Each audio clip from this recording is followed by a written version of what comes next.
Hi, welcome to the Crates Motel. My name's Conan. Today we're going to look at the Air Transient plugin in the MPC.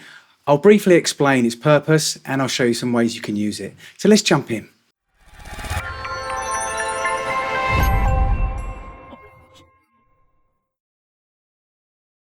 So as you can see, fairly straightforward plugin. We have an input and output meter. We have an attack, which you can plus or minus. We have the attack shape, which basically increases the emphasis on the attack that you're putting on.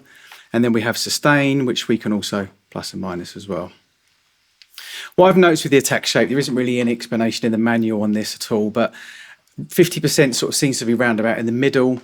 If you go over 50%, you're going to be really emphasizing the attack transient, and under 50%, you're going to be starting to kind of soften it off slightly.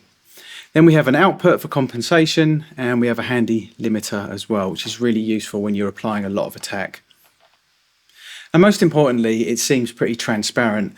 With an effect like the Air Transient, you don't really want to be adding any color or vibe to your signal, so it's important for it to be pretty transparent, if not completely transparent. Now, the obvious use for transient designing is to add some punch to drums. That's what most people use it for. So I'm going to demonstrate how you can do that with some drums, but also some other little tricks that you can use the sustain for. So we start with a kick there. Now this is a sample that I've taken off a record, so there's a little bit of room reverb in there. But we can increase the attack of the kick drum.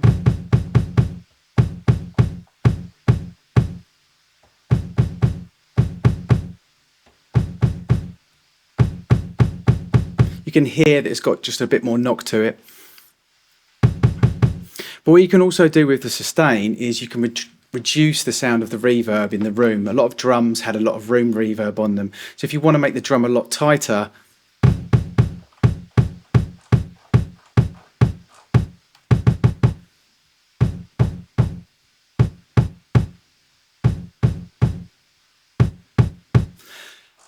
now, of course, you can do the complete opposite and bring up the room reverb or the sustain of the note. So that can have that really kind of breathy sound sometimes. It's really good for lo-fi. The reason why that's good for lo-fi stuff is if you're taking a sample off a record that's a live drum kit, by bringing up the reverb, you're going to be bringing up a lot of the dirt and grit from the room, and obviously any rumble or any crackle on the record or anything. So it really does add a nice bit of character to your sound. So it's really useful for that as well. So don't just think of it as adding attack. You can also add sustain to the note as well. So let's just take that back to 0 and let's find another. Now that might be quite an interesting sound. So it's not got a really sharp attack to it. So let's just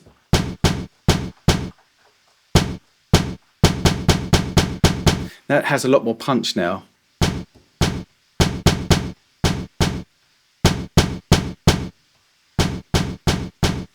But it also has a lot of sustain, so we could tighten it up. Obviously turn the plug-in on.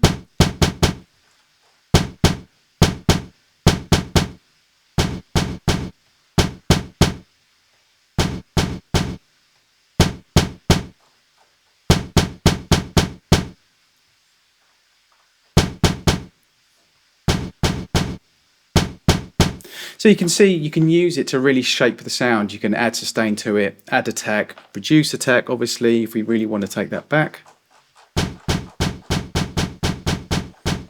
You can almost make a snare drum kind of sound like you're hitting it with a brush rather than hitting it with a stick. So that's a useful trick as well.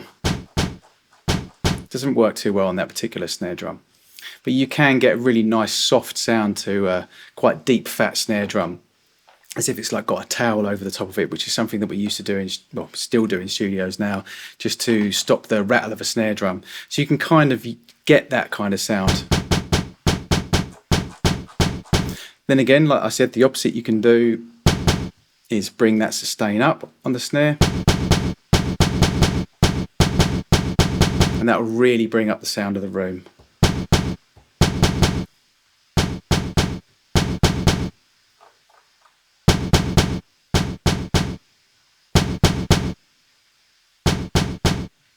So another way to use a transient designer is to combine it with a compressor.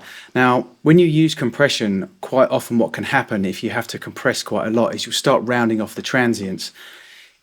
The way that you can get around that on the compressor is to lengthen the attack. So you have a longer attack and it's going to allow that transient to punch through.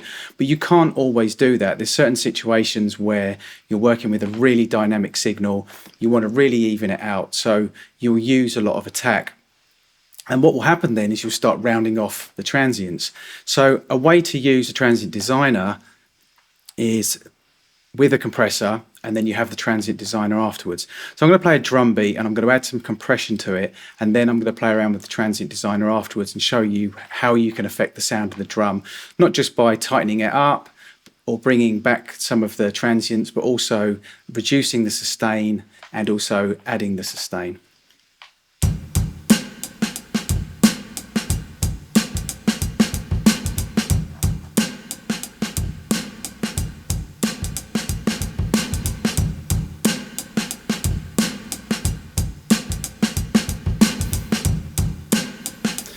So you can hear with the compressor, it's starting to round off the snares and bring up the sound of the room a lot more, but it is evening out the drum kit. If you listen without the compressor on, the drum kit's got quite a wide dynamic range. So in this case, I wanted to reduce the dynamic range of the drum kit by bringing up the sound of the room, taking off the peaks, but it is starting to round off.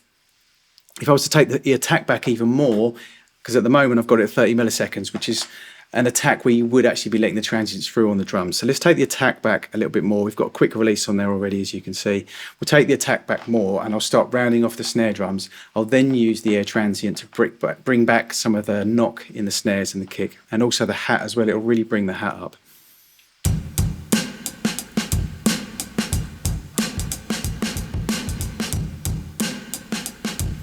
So I've really rounded the snares off there now.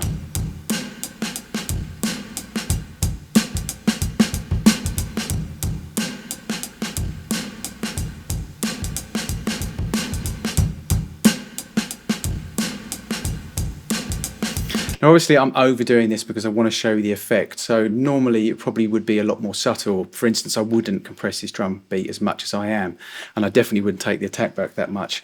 But just to give you an idea of how you can use it to bring back some of that punch and knock.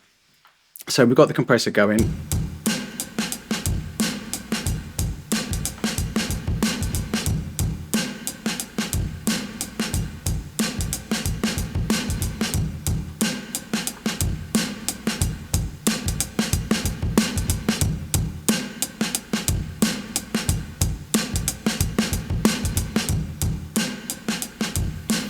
So you hear when I bring the transient designer in, it's very naturally starting to bring back those snare drums again. So you've got the transients back, but you've still got the effect of the compressor. So combining them together, you can get that lovely kind of punchy sound that you want, or the breathy sound that you want from compression, evening the signal out as well. But you're also going to bring back the attack on the transients.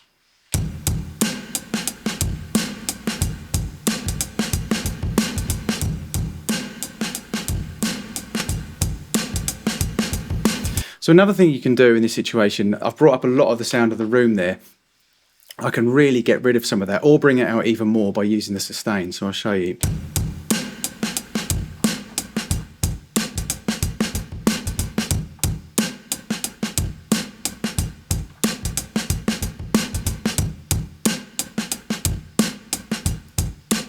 So again, I'll overdo it slightly, but you can hear it's almost working the same way a gate would, but it's a little bit more natural.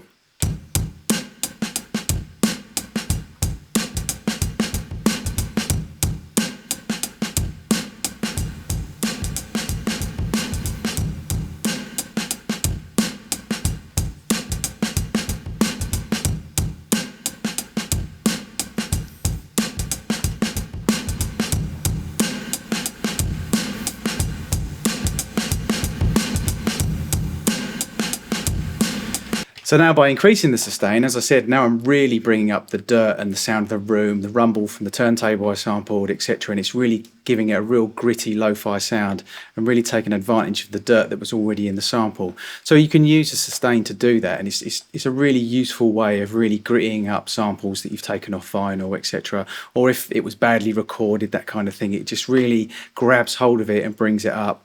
And then obviously you're adding the punch with the attack as well.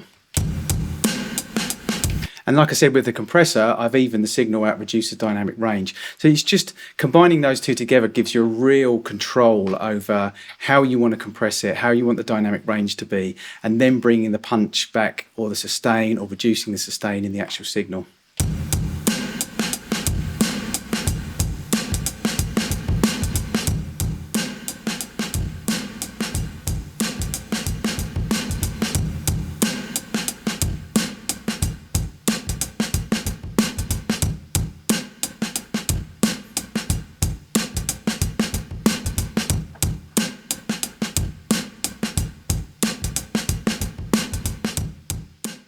So there you have it. As I said, very, very straightforward, simple plugin, but really, really useful. And I don't think it gets used to its full potential. And don't just think of it as using it to give your drums some more knock. You can use it on vocals to bring up the room reverb. You can use it on vocals to reduce the room reverb. It's really nice on live bass, on sustain notes to kind of bring up some character. If you have a synth sound, for instance, where the envelope was a slow attack and it's baked into the sample and you can't do anything about it, you can bring back a bit of attack.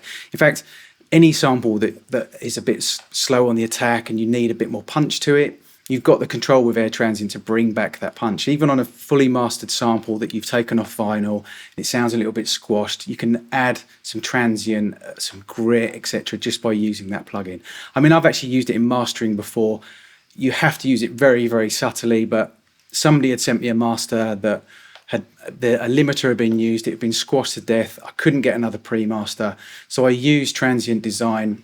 I reduced the pre-master by about 6 decibels, introduced some transient design into it to basically give it a bit more character again, which I could then manipulate using limiters and etc. So I introduced, I guess, a bit of character back into the track, even though it was squashed to death. And it's really useful to do that. So thanks for watching. Please subscribe for more mixing, mastering and MPC tutorials and reviews. This is the Crates Motel. My name's Conan. Till next time.